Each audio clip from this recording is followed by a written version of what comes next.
오늘은 이 창세기 39장에 있는 이 요셉의 이야기를 함께 나누면서 은혜를 나누고자 합니다. 우리가 요셉이라고 하면 이 성경에서 엄청 중요한 인물이에요. 그리고 그 요셉을 향한 하나님의 뜻이 있습니다. 자, 그 질문, 요셉을 통한 하나님의 뜻이 뭘까요? 우리 요셉을 되게 잘 아실 겁니다. 아시는 분들은 요셉을 통해서 하나님께서 하시고자 하신 목적이 뭘까요? 자, 1번 요셉 애굽의 총리를 만드시겠다. 2번 갑자기 문제 내려고 하니까 이게 잘 안 되네. 우리가 생각할 때 요셉을 애굽의 총리를 만드시기 위해서 이렇게 그 세팅해 나가신다라고 볼 수가 있어요. 그러니까 성경이 그렇게 흘러가고 있잖아요. 근데 가만히 보면 결과적으로는 요셉을 총리로 만들어 가지고 그 애굽이라는 이집트라는 거대한 제국의 바로의 바로 밑 그러니까 국무총리를 만드시고 또 요셉을 높여주시기 위해서 이렇게 하셨다라고 우리가 볼 수가 있어요. 근데 그게 하나님의 진정한 목적은 아니었습니다. 진짜 목적은 무엇이었냐면 요셉을 통해서 가나안 땅에 있는 야곱의 가족들이 기근을 피해서 애굽에서 살면서 큰 민족을 이루게 하시는 거예요. 이게 하나님의 진짜 목적입니다. 진짜 목적. 어떻게 보면 요셉은 하나님께 사용된 이제 도구예요. 큰 민족을 이루게 하게 하는 그 밑바탕이 되게 한 겁니다. 가나안 땅에서도 충분히 큰 민족이 될 수가 있죠. 근데 하나님의 계획은 기근 가운데 이스라엘 그 야곱의 자손들을 한 70여 명 되는 그 야곱의 가족들을 이집트로 이민 오게 하셔가지고 200만 명, 300만 명이 넘는 큰 민족을 이루게 하셨습니다. 이게 하나님의 목적이었어요. 그러니까 그것을 딱 생각을 하고 이 요셉의 그 일생을 한번 보면 그 사이사이 그 에피소드들마다 이 큰 그림에서 이 이야기가 왜 중요할까? 이것을 우리가 발견할 수 있는 겁니다. 그래서 오늘의 에피소드는 요셉의 이제 두 번째 에피소드예요. 첫 번째는 그 부잣집 도련님에서 형들의 시기를 사고 애굽에 팔려갔던 그 이야기 있지 않습니까? 두 번째는 1절 말씀에 요셉이 이끌려서 애굽에 내려갔다. 그리고 바로의 신하 친위대장 애굽 사람 보디발이 그리로 데려간 이스라엘 사람 손에서 요셉을 샀다. 이렇게 되어 있습니다. 이제 두 번째 이야기가 이제 시작되는 거예요. 노예로 팔려갔는데 요셉은 이제 이때 나이는 몇 살일까요?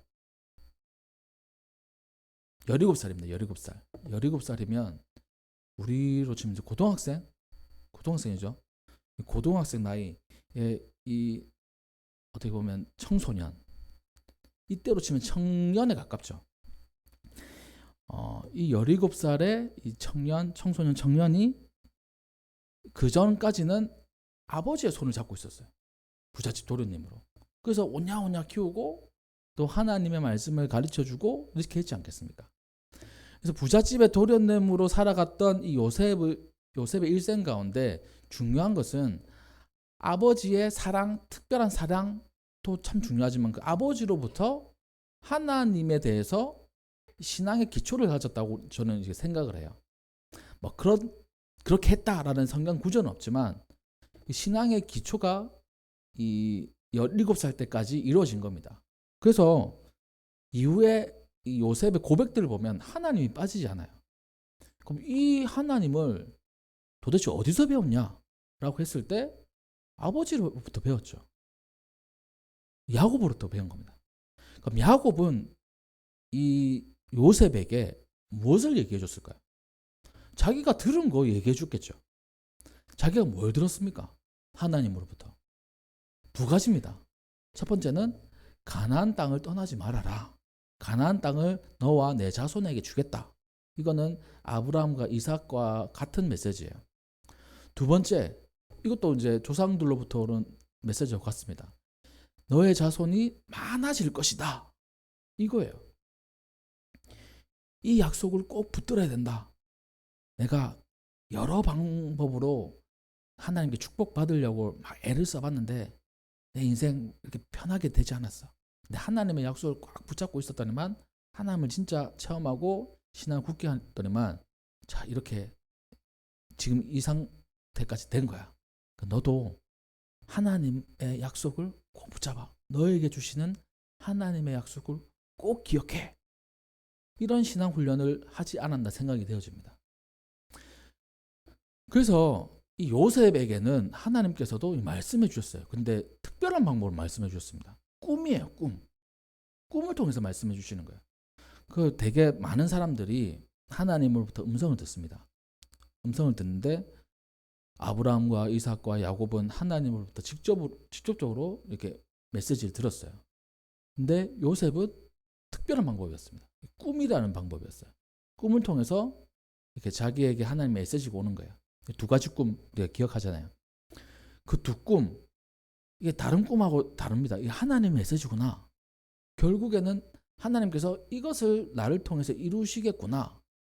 그럼 왜 이것을 나에게 이루실까? 그 궁금증을 가지고 살아가는 겁니다. 그렇게 17년을 살아가다가 하루아침에 이제 죄수가 되었던 거예요.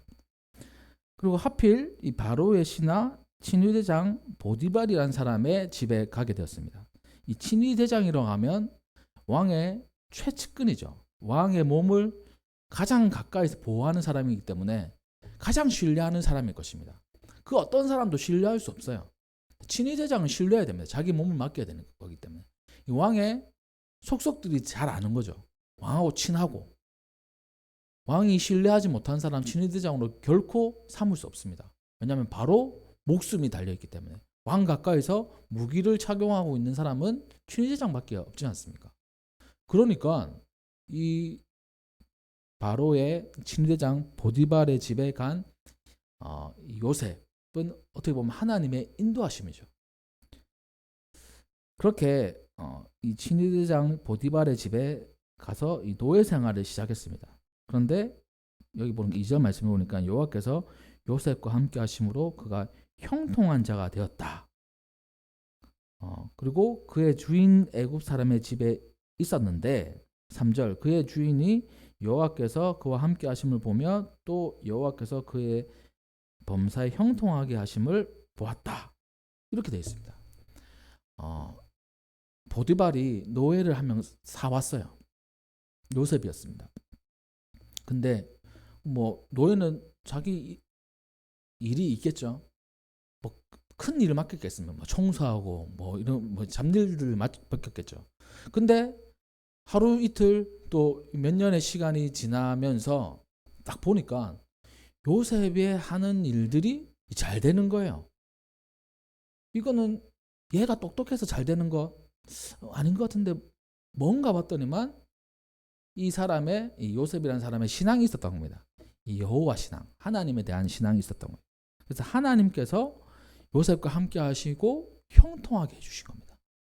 그러니까 형통이란 말은 이 성경에서 뭐 성공하다라는 말하고도 이렇게 일맥상통을 해요. 그러니까 하는 일마다 잘 되는 겁니다. 그래가지고 자기가 요셉에게 맡긴 일들이 잘 되는 걸 보니까 이제 다 맡기고 싶은 거예요. 그럼 주인은 그렇지 않겠습니까? 일 잘하는 사람에게 다 몰아주는 거예요.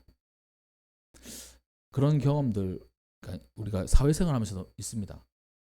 저도 이제 저는 일을 막 잘하는 편은 아닌데 어떻게 하다 보면 일을 맡을 때가 있어요.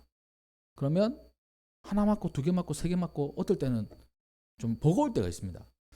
그러면 욕을 하죠. 왜 나에게 이런 일들이 많이 맡겨지는 거지? 근데 반대로 생각하면 주인이 자기의 일꾼에게 믿을만 하니까 계속 맡기는 거예요. 그러니까 우리도 이제 그런 마음이 좀 있어야 됩니다. 일이 많아진다. 불평하는 게 아니라 나를 믿고 맡기는 거구나 하고 생각할 수도 있어야 된다는 거예요. 물론 그 주인의 마음이 다를 수도 있겠지만 하여튼 그 주인이 요셉에게 다 맡겼어요. 여기 보니까 4절에 요셉을 가정의 총무로 삼았다. 자기의 소유를 다 그의 손에 위탁했다. 그리고 5절 말씀, 그가 요셉에게 자기의 집과 모든 소유를 주관하게 했다. 그리고 그때로부터 또 하나님께서 복을 주시는 거예요. 그 집과 그 소유의 모든 부분에서 다 미쳐가지고 그러니까 뭐 이 부분은 재산이 많아지고 또 밭과 그리고 소유의 그 증식이 있었던 거죠. 그러니까 많아졌던 겁니다. 그러면서 어디까지 갔냐면 6절 말씀에 그의 소유를 다 요셉에게 맡기고 자기가 먹는 음식 외에는 간섭하지 아니했다 라고 되어 있습니다. 여기까지가 요셉의 노예 생활의 이제 일부분인 거예요. 그럼 이때까지가 몇 년일까요? 몇 년 정도 이렇게 됐을까요? 17세에 잡혀갔습니다. 이 정도 신뢰를 얻으려면 몇 년 정도 될까요? 모르죠. 성경에 안 나와 있으니까. 근데 추측을 해보는 수 있어요. 왜냐하니까 그 요셉의 중요한 그 시기에 나이가 적혀 있습니다. 17세까지 아버지의 집에, 그리고 또 중요한 나이가 뭐냐면 30살에 총리가 됐어요. 그러니까 17세와 30살, 13년이죠. 13년이라는 기간 동안입니다.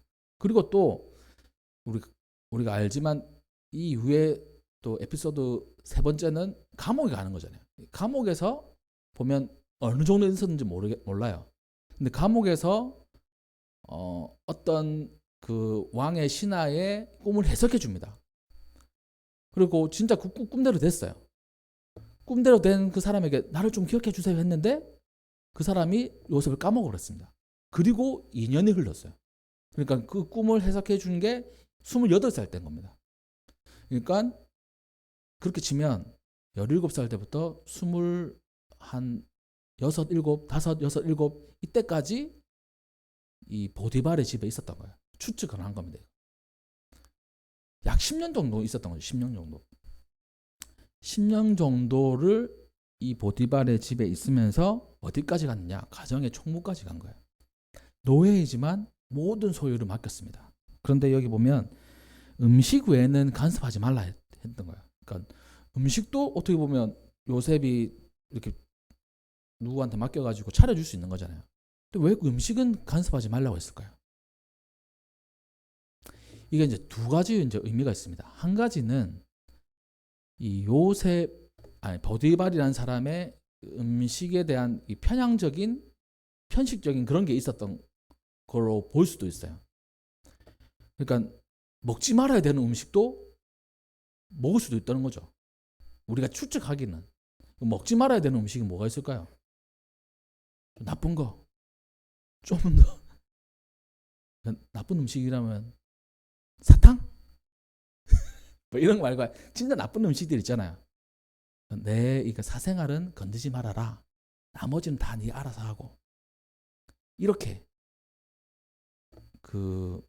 그거만은 놔두고 나머지는 다 맡긴 거예요.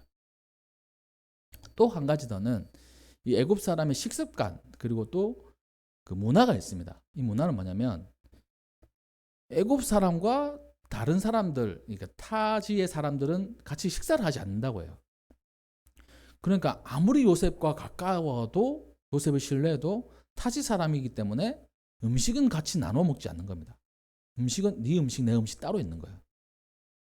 그렇게도 볼 수가 있다고 생각을 하고, 또 한 가지 더는 뭐냐면 이 먹는다는 게 이 두 가지 의미가 있습니다.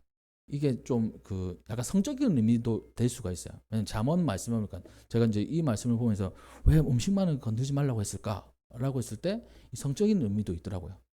그런 부분들을 종합해서 볼 때 보디발은 요셉을 완전히 신뢰를 했는데 자기가 진짜 아주 프라이빗한 개인적인 거 말고는 다 열어준 거예요. 알아서 다 해라고. 그 정도 신뢰를 한 겁니다. 우리가 인생을 살아가면서 어떠한 사람에게 그 정도로 신뢰받은 적 혹시 있으세요? 모든 걸 다 오픈해요. 가장 개인적인 거 말고는 다 오픈을 하는 겁니다. 다 이제 알아서 처리하게 하는 거예요. 그만큼 신뢰관계가 쌓여 있다는 거죠. 그러면 그 신뢰 관계를 열어준 사람, 또 그 신뢰를 받는 사람, 유대 관계 속에서 그 신뢰를 받는 사람은 충성을 하기도 하고 또 그 사람을 에게 더 이제 잘해주기도 하지만 또 반면에는 즉 그 주인과 노예가 아닌 대등한 관계로 볼 수도 있는 거예요. 그렇게 이 사람의 마음은 완악하고 또 약간 그런 부분들이 있습니다. 근데 요셉은 그렇지 않았어요. 그 이야기가 이제 두 번째 이야기로 나오는데 여기 6절 말씀의 마지막 부분 보면 요셉은 용모가 빼어나고 아름다웠더라. 왜 이걸 썼을까요? 이게 참 우리가 생각할 때 요셉 그 성경에서 엄청 대단한 사람이잖아요. 가면 저는 좀 그래요. 좀 못생기고 못났고 또 키도 좀 작고 얼굴도 이상하고 이런 사람이 좀 대단하면 좀 좋을 것 같은데 딱 보니까 얼굴도 잘생겼어. 드라마 보면 그렇지 있지 않습니까? 부잣집 아들인데 얼굴도 잘생겼어. 공부도 잘해. 운동도 잘해. 이런 느낌인 거예요. 다윗도 보십시오. 다윗 형들에게 다 치우쳐져 있어가지고 다윗은 제외됐어요. 근데 성경에는 얼굴이 붉고 빼어났다 이렇게 돼 있습니다. 다윗도 보니까 왕이 될 상이었는데 얼굴이 잘생겼어요. 참 신기하죠. 뭐 이런 이야기들이 군데군데 나오는데 오늘 본문 말씀에 이 요셉이 잘생겼다라는 그런 그 말을 쓴 이유가 그 다음 이야기에 있습니다. 그 요셉을 보디발의 아내가 눈여겨본 거예요. 그러니까 노예이지 않습니까? 노예를 눈여겨본다는 것은 사실 우리가 참 받아들일 수 없어요. 노예는 하나의 이 재산입니다. 재산. 인간이 아니라 재산이에요. 그러니까 이렇게 하라 하면 이렇게 하고 저렇게 하라 하면 저렇게 하고 죽으라 하면 죽어야 되는 그러니까 자기가 마음껏 죽일 수도 있는 그런 물건이었어요. 근데 이제 요셉에게 그 어떻게 보면 보디발의 아내가 이 마음을 품었던 겁니다. 그 여기 보니까 7절 말씀에 주인의 아내가 요셉에게 눈짓을 하다가 그러니까 눈짓을 하다는 말은 눈을 들어서 본다는 이런 뜻이거든요. 원어를 직역하면. 그리고 동침하기를 청했다. 그러니까 동침이란 말 원어로 보니까 같이 눕자라는 뜻이에요. 청했다는 말은 이게 그 요청을 한 그런 의미잖아요. 근데 원어에는 뭐 요청한다는 의미가 없더라고요. 그러니까 누워라라고 명령을 한 겁니다. 명령. 자, 여기서 우리 주인집 마님 그리고 노예, 종 아무리 자기가 가정의 총무라고 하지만 노예, 주인집 마님의 이야기 들어야 됩니까? 말아야 됩니까? 들을 수밖에 없는 구조예요. 시스템상. 주인이에요. 주인. 주인의 아내는 주인이잖아요. 주인의 명령 이거를 딱 명령이 떨어진 겁니다. 노예는 그냥 누워야 되는 거예요. 그런데 요셉이 거절을 합니다. 명령을 거절을 한 거예요. 이렇게 얘기합니다. 주인의 아내에게 이르되 내 주인의 집안의 모든 소유를 간섭하지 아니하고 다 내 손에 위탁했습니다. 이 집에는 나보다 큰 사람도 없습니다. 그러니까 주인 외에 큰 사람도 없다는 거죠. 주인이 아무것도 내게 금하지 아니하였어도 금한 것은 당신뿐입니다. 당신은 그의 아내이기 때문입니다. 이렇게 얘기합니다. 앞서서 금했던 게 있습니다. 이건 손대지 마 했던 건 그의 음식이었어요. 그러니까 어떻게 보면 그 음식이라는 말의 의미가 여러 가지로 해석될 수 있다는 제가 설명을 드렸잖아요. 그거하고도 연결될 수 있는 겁니다. 주인이 다 금하지 말고 내 손에 맡겼는데 당신은 그의 아내입니다. 당연히 제가 죄를 지을 수 없습니다. 그러면서 뭐라고 이제 결론을 내리냐면 9절 마지막 절에 내가 어찌 이 큰 악을 행하여 하나님께 죄를 지으리까 이렇게 얘기합니다. 그러니까 문맥상 내가 어찌 이 일을 해서 내 주인에게 죄를 짓겠습니까? 라고 하는 게 어떻게 보면 문맥에 더 맞아요. 근데 요셉은 이 모든 것을 설명하면서 내가 어찌 하나님께 죄를 짓겠습니까? 라고 얘기를 하는 거예요. 자, 여기서 이제 이 요셉의 신앙의 모습 우리가 이제 발견할 수 있는 겁니다. 요셉에게 진짜 주인은 보디발 그리고 보디발의 아내가 아니었던 거예요. 진짜 주인은 하나님이셨던 겁니다. 자기가 노예예요. 주인의 말, 보디발의 말에 다 순종하고 했어요. 그때 하나님께서 복을 주셨어요. 그걸 이제 보게 된 겁니다. 근데 그 속에서 자기의 육신은 이 보디발이라는 사람을 주인으로 생각하고 있지만 진짜 주인은 하나님이셨던 거예요. 하나님 앞에 이 일은 범죄다라는 명확한 기준이 있었던 겁니다. 남의 아내를 탐하는 건 안 된다는 거예요. 이거는 그럼 어디서 배웠을까요? 그 아버지의 집에 있을 때 배운 거예요. 아버지의 집에 있을 때 어떤 일이 있었습니까? 자기 형들이 자기 형들과 레아와 라헬의 몸종들하고 이렇게 그 나쁜 짓을 하는 것을 성경에도 기록되어 있잖아요. 그런 것들을 본 거예요. 저게 문화인가? 아니야, 저건 문화가 아니야. 저거는 범죄야 라는 정확한 인식이 있었던 겁니다. 남의 것을 건드리는 건 아니야. 그게 어떤 것이든 남의 것은 건드리는 것이 아니다라는 그런 하나님의 메시지가 요셉에게는 가득 담겨 있었던 거예요. 그리고 그것을 지켜냈던 겁니다. 그 여인 이 보디발의 아내는 날마다 요셉에게 청했어요. 요셉은 듣지도 않고 함께 있지도 않았습니다. 그리고 어떻게 하다가 결국에는 이렇게 됐어요. 이 12절에 그 여인이 좀 더 적극적으로 한 겁니다. 요셉의 옷을 잡고 이렇게 명령을 한 거예요. 근데 요셉이 자기 옷을 그 여인의 손에 버려두고 밖으로 나가버렸습니다. 그 자리를 피했던 거예요. 이 죄악의 자리를 피했던 겁니다. 화가 나는 거죠. 감히 내가 한두 번 참아줬는데 내 명령을 어겨? 그래서 이제 모함하기 시작한 겁니다. 14절 그 여인의 집에 사람들을 불러냈습니다. 그들에게 말했어요. 보라, 주인이 히브리 사람을 우리에게 데려다가 우리를 희롱하게 하는도다. 자, 이게 무슨 말입니까? 히브리 사람은 요셉을 얘기하죠. 요셉을 데려고 왔는데 요셉에게 너무나 큰 권력들을 준 거예요. 그러면 그 보디발의 집에 노예들 많이 있을 거잖아요. 일하는 사람들 많이 있었을 거잖아요. 그러면 요셉을 바라볼 때 어떨까요? 질투도 생길 수 있죠. 쟤는 뭔데 이 주인의 이 눈에 들어가지고 모든 것을 다 자기 마음대로 하지? 질투하고 시기하고 또 불편한 사람들 많이 있을 겁니다. 그 심리를 이 보디발의 아내는 이용한 거예요. 주인이 우리에게 히브리 사람 한 명 데리고 왔는데 저 사람이 우리를 지금 약 올리고 있어. 우리를 희롱하고 있어. 그리고 결국에는 나와 이렇게 동침하고자 내게 들어왔는데 내가 소리를 질렀어 라고 이렇게 모함을 하게 됩니다. 여기 봐, 증거가 있어. 그의 옷이 여기 있어. 이렇게 사람들을 모아서 선동을 하게 된 겁니다. 그리고 그 옷을 곁에 두고 이제 남편이 돌아올 때까지 기다렸던 거예요.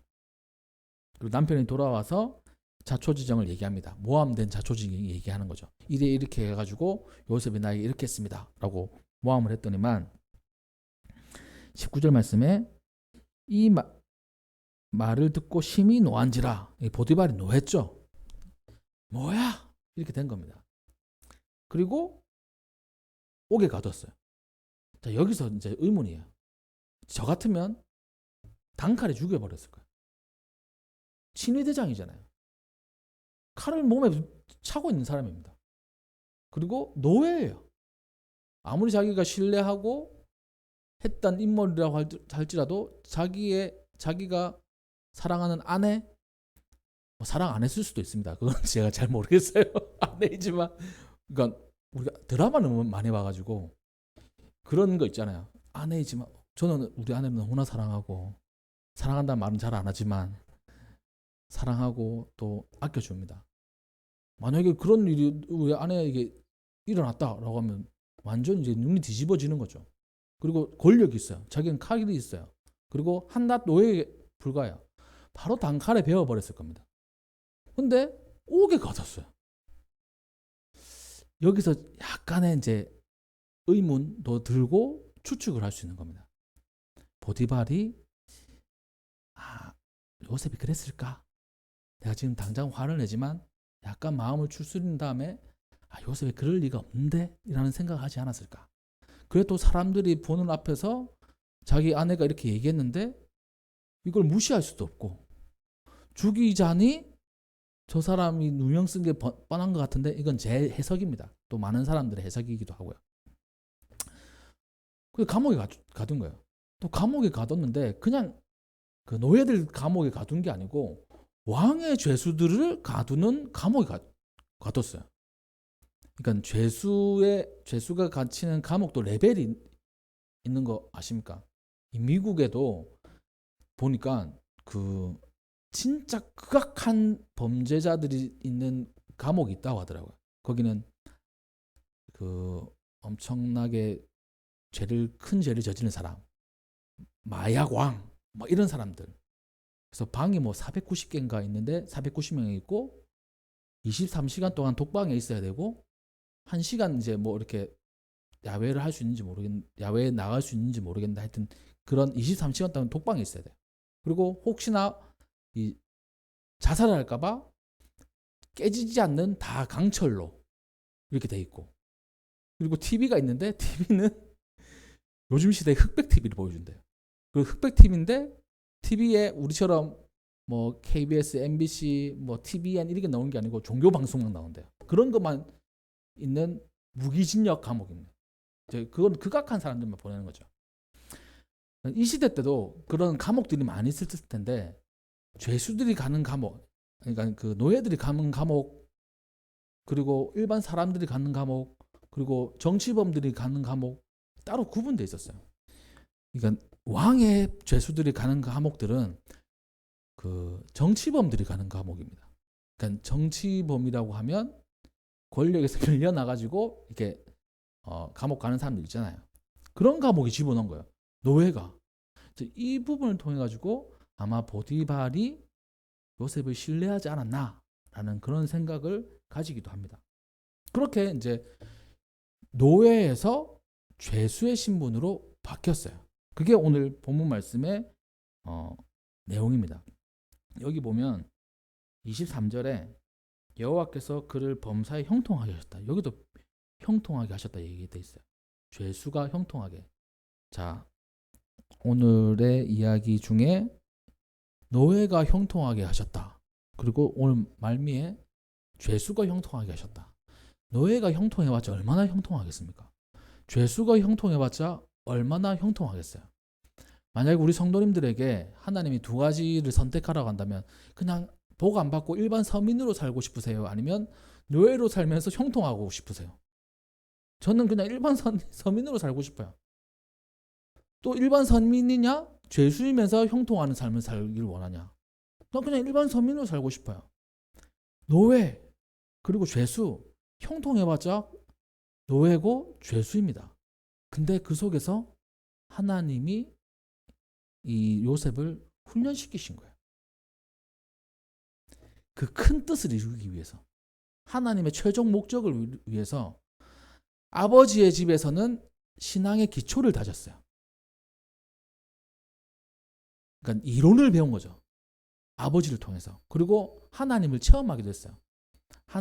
그 아버지처럼 할아버지처럼 하나님의 음성을 듣지 못했지만 하나님께서 주시는 꿈을 이렇게 받았어요. 이게 하나님께서 주시는 거나 이걸 깨달은 겁니다. 그래서 자랑도 했잖아요. 하나님께서 이런 꿈을 주셨어. 그런 이론적인 거. 또 어떻게 보면 좀 신비적인 것을 체험했다면 이제 애굽에서는 훈련을 받는 겁니다. 한 가정집을 잘 운영할 수 있는 지혜를 하나님께서 주신 거예요. 형통을 통해 가지고. 한 가정을 잘 이끌어 간다는 거 쉬운 일 아니잖아요, 사실. 자, 앞으로는 한 나라를 이끌어 가야 되는 사람입니다. 한 가정도 잘 이끌어 가지 못하는데 한 나라를 이끌어 간다? 이거 잘 이해 안 되지 않습니까? 그러니까 한 가정부터 시작하신 거예요. 하나님께서 훈련시키신 거. 근데 그 가정이 바로 보디발, 그 애굽에서 어떻게 보면 가장 강력한 권력을 가진 사람 중 한 명이었을 겁니다. 그 사람의 집에서 가정을 이끌어가요. 그리고 그 사람이 있으니까 왕하고 가장 가까운 사람이니까 얼마나 많은 사람들 오겠습니까? 정치 인사들, 또 어떻게 보면 줄 서려고 하는 사람들, 그런 사람들 다 관리했던 게 요셉이었던 거예요. 그러니까 우리가 가만히 우리가 요셉의 인생을 딱 바라볼 때 하나님께서 이 보디발의 가정에 넣어주신 게 단지 가정을 잘 돌보고 또 형통하게 하시는 것도 있지만 훈련시키실 때 먼 미래의 총리의 그림을 그리시면서 이 가정에 넣었던 거예요. 그리고 그 속에서 훈련시키시고 시험도 하신 거죠. 누가 주인인가에 대해서 명확하게 이 아이가 알고 있는가? 세상에서는 보디발이고 보디발의 아내가 주인이지만 진짜 이 인생의 주인이 하나님이심을 이 아이가 마음 깊이 알고 있는가? 이것이 하나님께서 보고 싶으셨던 거예요. 그 고백 가운데 있지 않습니까? 하나님께 범죄할 수 없습니다. 그러니까 우리가 이런 마음을 가져야 돼요. 저는 제가 생각할 때는 노예의 형통 그리고 또 죄수의 형통 참 기쁘지 않아요. 하지만 하나님께서 큰 그림을 통해 가지고 이것을 훈련시키시고 시험하셨다는 것은 참으로 동의하고 그렇게 인도하시는 하나님을 신뢰합니다. 저도 그런 것 같아요. 이 작은 교회 함께 신앙생활하는 우리가 몇 명 안 되지만 이 신앙생활하는 이분들과 함께 목회를 할 수 있는가 없는가 하나님께서 저를 시험하고 계신 거예요. 이 작은 교회 운영할 수 있는가 없는가 하나님께서 시험하시는 거예요. 만약에 먼 훗날에 큰 교회 제가 담임을 됐을 때 작은 교회도 못했는데 큰 교회를 어떻게 맡겨? 이게 기본적인 논리잖아요. 제가 이제 깨닫습니다. 하나님께서 이렇게 훈련시키시고 이 속에서 형통하게 하시는구나. 이 개척을 하고 이 개척을 준비하고 개척을 하고 지금까지 오는 과정 가운데 뭐가 형통일까? 사람들이 볼 때는 형통 아니겠죠. 이 개척교회 목사가 형통해봤자 얼마나 형통하겠습니까? 근데 지금까지 오늘까지 제가 살아온 이 발자취를 보면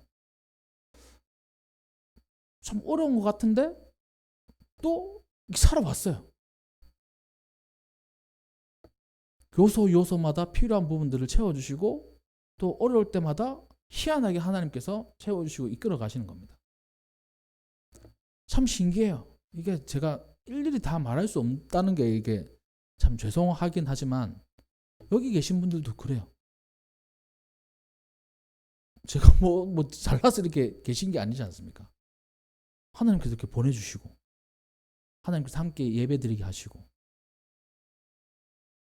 부족하지만 참 이게 세상에 얼마나 많은 좋은 목사님들 많습니까? 저는 늘 제가 그렇게 생각해요. 목사님들을 일렬로 쭉 세워놓으면 맨 꽁등에 내가 있다고 생각을 합니다. 지금도 그래요. 저는 자질도 없어요. 그리고 뭐 그런 능력도 안 되는 것 같고 그럼에도 불구하고 하나님께서 이 사명을 맡겨주심에 감사하고 있습니다. 그 사명을 따라서 한 걸음씩 움직였는데 죽을 것 같고 망할 것 같았는데 지금까지 안 망했어요. 몇 가지 고비들이 있었습니다. 그 고비들 사라진 건 아니에요. 근데 안 망했어요.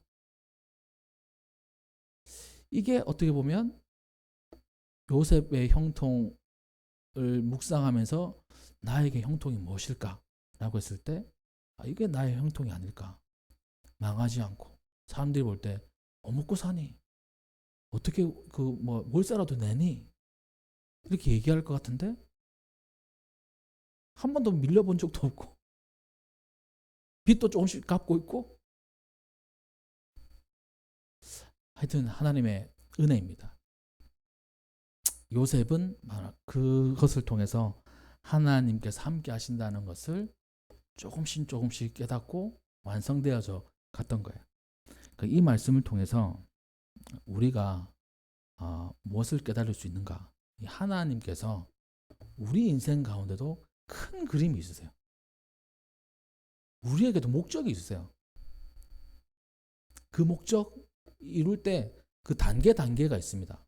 그 단계에서 때로는 힘겨울 때도 있죠. 그리고 이해 안 될 때도 있습니다. 갑자기 노예가 되고 갑자기 죄수가 된 이 요셉처럼요. 근데 그럼에도 불구하고 하나님을 신뢰하며 하나님의 약속을 굳게 붙잡고 있다면 하나님께서는 나를 통해서 하나님의 목적을 이루어 가신다는 겁니다. 그게 대단한 목적일 수도 있고요. 남이 볼 때는 아주 작은 목적일 수도 있어요. 근데 하나님의 그 계획은 어김없이 이루어진다라는 사실을 우리가 깨달아야 될 것입니다. 그래서 우리 인생 가운데 나를 사랑하시고 나에게 계획하시는 그 하나님을 온전히 신뢰하고요. 그리고 우리는 그 하나님께 어떻게 반응해야 되느냐, 뭐가 주인인가를 확실하게 하는 거예요. 어떤 분이 주인인가를 확실하게 하는 거예요. 요셉처럼. 우리의 주인 돈 아닙니다. 우리의 주인 명예 아니에요. 우리의 주인 회사 사장님 아니에요.